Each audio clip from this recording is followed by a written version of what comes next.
O céu de Hiroshima amanheceu como qualquer outro. Um azul calmo.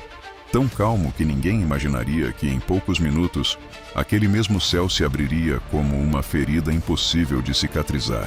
Entre as ruas movimentadas caminhava Aiko, uma jovem costureira de 19 anos.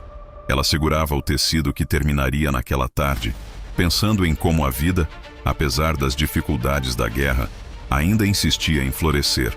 Mas então, um silêncio estranho tomou conta da cidade. Um silêncio tão profundo que até os pássaros pareceram segurar o voo. Às 8h15, o sol foi dividido em dois. Um clarão branco, brutal, impossível de olhar, explodiu no centro da cidade. Em menos de um segundo, prédios viraram poeira, sombras se queimaram nas paredes e o mundo inteiro pareceu gritar. O corpo de Aiko foi lançado ao chão, o ar arrancado de seus pulmões. O calor era tão forte que a pele parecia derreter. Quando ela abriu os olhos, tudo havia desaparecido. Hiroshima não existia mais. Restavam apenas destroços, fumaça, gritos e um silêncio que voltava, pesado, como se julgasse a humanidade. Aiko cambaleou entre ruínas. Pessoas chamavam pelos filhos. Mães seguravam crianças que já não respiravam.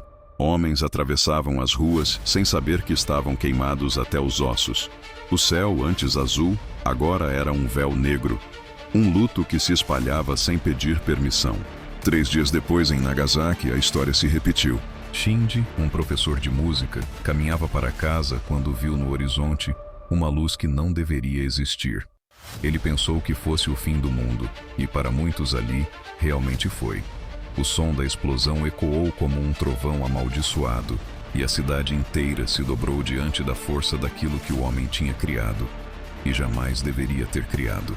Nos dias seguintes veio o horror silencioso. Pessoas que pareciam bem caindo nas ruas, cabelos caindo em tufos, febre, vômitos, feridas que não fechavam. O inimigo agora era invisível.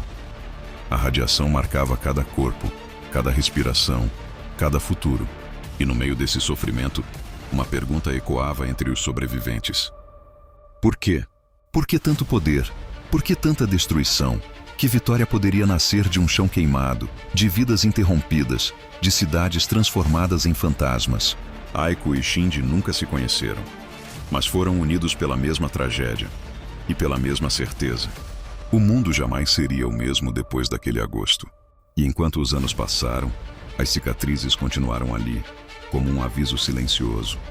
Quando a humanidade brinca de ser deusa, ela descobre que o preço é sempre pago pelos inocentes.